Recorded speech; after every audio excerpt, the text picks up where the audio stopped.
how it is really, sure, they would attack and stuff and fight Caucasians too, but the thing is Caucasians usually don't travel alone. When you usually see a Caucasian dude, he's with a bunch of other Caucasian dudes and they're ready. All the time they're ready. I'm not sure I identify the groups well, but I go to a gym, and judo, by the way, is in style out here. Yes, judo. People don't play. Bootsing's into it. You know, I like that part. You know, I like the promotion of sport. You know, young and all that, and they got a couple of those guys out there. And man, I'm talking about a guy doing pull-ups with, let me see, in kilos, 25. So that's 50 kilos. So this guy's doing pull-ups with 110 pounds, and he does more. But I don't want to exaggerate because I've seen him just just do 15 straight with 110 kilos around his waist, and he's doing pull-ups. And I mean, he's got that V-shape, the perfect V-shape. This guy's a true athlete. I don't think you could beat him with a hammer in your hand. You know, you can't even hammer. A tap out of him. This guy's a beast. He's a beast. He's rock hard. This guy's a beast. And it's not uncommon. These guys just come in there every day and might do the same body part. You know? They're animals. Damn, dog. I used to work out, but I stopped. But let me make sure I get to everything everyone wants to know about. Alright, so we got to some of the races. Alright, my little situation. I didn't have many situations in Russia because I can't front. I'm always places. And I'm almost never alone. I always have a company or management with me or whatever. But give a clue of what you're doing when you're messing up so I don't get a gun pulled on me. Oh, so give a clue. Basically, let's say... Basically, you have to understand you're in a new country. Everything's different. Yes. Let it go. Let it go. That is number fucking one. Let it go because different. Your mind is gonna explode, and you're going to... You could lose everything you've got, especially your health. If you have no control. You can't tell that to an American. Somebody bumps into you like this, it's okay. You gotta let it go. They have nothing against you. Right. They do it to everybody. They do it to everybody. Don't take it. It's not personal. It has nothing to do with racism. They'll knock over their grandma just the same. So don't let it go. I taught that. I taught that. And another thing I taught was, I don't know if you're into this. I don't know how it is in Tumen, but about the anti-gay laws. Yeah. And what I tried to tell Americans who've never been here, one, it's not that bad for gays because in every city there's gay clubs. I see them. In every city. Yeah. So Americans think, oh, gays are being mistreated. No, it's a different fucking culture. Yeah. If you were able to, especially if you're in Moscow like I was, if you were able to see the average Russian person just walk by and how they look at something that's different, how they look at a white girl with dreads, how they look at a black girl next to a black guy next to a white girl, how they look at these different people, how they are uncomfortable with it. Can you imagine how they react if they see two guys kissing? Yeah, I think it's unbelievable. If they made a law to make it more legal or more acceptable, it would. I don't think it would be to the advantage of gays. Right. Yeah, they need their rights and stuff like that. And I agree. Like, I really wish they could find some type of compromise. But you're dealing with a country, and I'm not going to make any comments. You're just dealing with Russia. You're dealing with. I'm gonna say it. You're dealing with a country with a different culture. Like, for example, I went to Chechnya. Yeah. That gayness is a no-no. Yeah. No one gives a shit what you think. If you go there, you're gay. They might not care if you're gay. But if you're showing anything gay in public, it's a problem. And I'm not going to tell them they're wrong, because that's their culture. Because at the same time, they tell me, you're not Muslim, you're not married to a Muslim woman, don't touch any women. Okay! I'm going to say, I got gay friends, you know, I don't know anybody gay out here, but basically, I mean, it's an unfortunate situation for them out here, but really, I don't think they're really, maybe they might hesitate to be who they want to be, in public, but it's not like it's made illegal as if people are hunting you down. Right, it's not like those, like we were talking about before, the videos with like the T-sock and stuff. Yeah. The one thing they don't know is that dude's in jail. He got arrested. After he ran from the country, he got arrested. That's one. Okay. Two is they weren't just going after gay people, they're going after gay pedophiles. People going after children, so everyone they went after were underage. Now, I am not supporting them at all. Yeah. I'm just saying because the name of the show is Occupy Pedophilia. That's the name of the show. So I'm just being real. They're going after gay pedophiles, allegedly. Maybe those guys weren't really pedophiles, but they were allegedly gay pedophiles. That was the thing. So I guess that's really it, bro. Anything you want to tell to Black Americans who want to come out here? Do it. I mean, it's a one, like if you gotta go out and do something extreme, Russia's definitely if you want to do something extreme. It's extreme because, you know, it'll be such a test of character. Yes, 100%. If you have anger issues, Come out here. Your anger issues will be fixed. Every bad kid, every bad black kid, send them to Russia with You should come out here, get your ass jumped a couple times. Yeah, you can learn some humility. Yes. And a strength of character, because there's something about being in the north, both stateside it's noticeable, and here, being in the north in the cold, and dealing with this different culture, it'll just balance you out and prepare you for bigger challenges in life. When I get back to America, oh my God, I'm not gonna be scared of shit. Yeah. and it's not even that. It's you better yourself, ready yourself for future challenges. I don't know how to explain it. We should get college credits for being out here.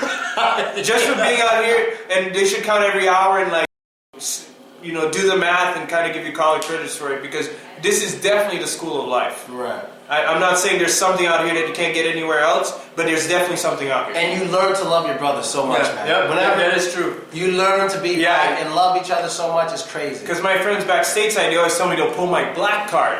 So when I got here and I realized, wait a minute, I'm not black enough. So I went back and downloaded discographies from like 50 Cent, Tupac, Biggie, and just all upload them in my player and, kind of catch up on things that I probably missed out on. Just saying, kind of embrace my culture, A lot of Americans don't like the fact, they don't like when I say that the hip-hop itself is the black culture. But it's not my fault, it is! It's the most popular thing right now. I mean, I tell my students, they always ask me questions, what's better, Russia, USA, I tell them, everything's different, you can't compare. Yes. Basically, we were slaves, man. We were out there getting our ass whooped. And, and what do you think we did in our spare time? We were musical. We were, I was watching this documentary. I don't know if everything's accurate, they lack funding, they take away the instruments. We use the turntables, we did this. Yes. I mean,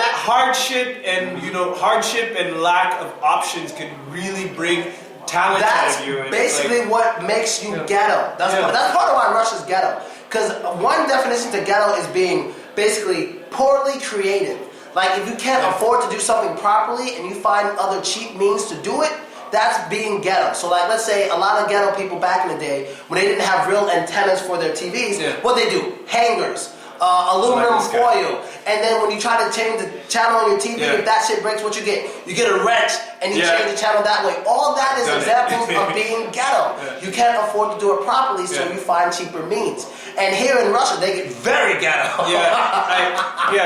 When you say that, people are like, whoa, wait a minute. No. Yeah. Oh, it's very ghetto in Russia. Yeah. And it's not offending. It's not offending at all. It should be, well, I don't know if it should be a compliment, but it almost is. But you know what? One thing I noticed out here is that black people and black Americans and Russians have a lot in fucking common. They have a lot in common. I don't know if you realize this, because you're in Tumen, you're in a nice place. Yeah, but I'm lucky. I travel, you are lucky. Yeah. But as I travel around and I see women at work, they remind me of black women who work in places like the DMV because they always have a fucking attitude. Yeah. That's everywhere. They always have an attitude, and I tell my students, there's places in America, if you work and you don't look happy, you don't smile, you can lose your job. Even Starbucks. Yep. But here it's normal for them to just packet нужно. It's just an attitude. I need a bag. Fuck? Yeah. But look, the thing that I say, don't lose your American ways, because that's what makes you stand out, and it opens doors. You might not see it right away, but it does open doors. Even if everybody's moody, nobody wants to smile, your smile could still go a long way out. Yes, because they're not used to seeing it. In Russia, they only smile to their friends. It's not normal to smile a lot. There's a saying, do you know it in Russian? If you smile a lot, you're a fool. I don't know it in Russian, but you're basically supposed to save your smiles for your friends, and you don't whistle indoors. Have you done don't that? Don't do that. Yes, I have. I whistled your girl. And this grandma comes to me. Dad needs yelling. We don't do that. We don't do that. Something like that. Yeah, don't do it. Something I just want to throw in there, maybe off topic, but if we say anything negative about Russia, it's not that we're focusing on the negatives. Unfortunately, media, even Russian media, you don't find good news isn't usually news. It's the bad news. A lot of it just pops up, And if we talk about something, it may be it's something that's shown stateside, It's not that we're thinking badly of something like Sochi. They had like the bathrooms were running and stuff like that. Don't make me and get I on just that. posted about that, and everybody was, you know, hounding me down, like, you know, like, why are you always talking I'm about gonna make a video about that, but I tell people straight up and down because I don't give. Shit happens everywhere. I'll give it to you straight. When people ask me, "Would you stay in Russia?" I say no, and I say I'll never have kids in Russia. Not that there's anything wrong with Russia, it's because I'm black, and I would not let my kids go through this. I would lose it. I would absolutely lose it. So I'm not having kids here. I could be here. Business is good. I have a lot of friends, a lot of company. You know, I'm good here. I'm good, but I can't have a family here. Because like I meet black people, I meet a lot of African people, and their struggles, the things they got to go. Like when it's a difference between when you come here and when you're invited here. Yeah. That's what I try to explain to people. So when you come here and you're not invited, it's going to be much harder for you. Yeah. Like I make all these videos, you know, I'm always with girls, all kind of travel all these places. People think they're going to come here and do what I do from America, but I tell them it's different. You got to be invited. You got to have connections. Yeah, you gotta have. You have to have connections and character. and you have to have character. You gotta let that. I'm not saying all black people are ghetto, but you gotta let that ghetto shit go. Yeah. Someone step on your sneakers. I don't give a fuck how much they cost. Trust me, you gotta It's let not worth it go. Yeah, because everybody will jump in because they don't Right. get that concept. And not only will everyone jump in because they don't get the concept. Yeah. If they say you fighting a white Russian person, they're most likely going to assume you started the shit. Yep. Especially when you're screaming things they don't understand. Yeah. You gotta just be cool. Yeah. You gotta just be cool and don't be the only dude. And stepping on your shoe was an accident, I promise you. Yeah, I got my shit stepped on all the time in Moscow. Because they don't like getting their shoes stepped on either. Because things are so expensive in Moscow. Yo, Yeah. Timberlands average $450 in Moscow. Timbs. Even the old ones, $450. I didn't buy it. I know what you're thinking. Starting a Tim Crazy. business, it's not going to work out either. Yeah. Don't try to have some undercover business. But yo, I think that's basically it, man. Maybe we'll make a part 2 sometime. I'd love it. I do like the business I'm working for here. These people are rich, they're very nice, they're fine.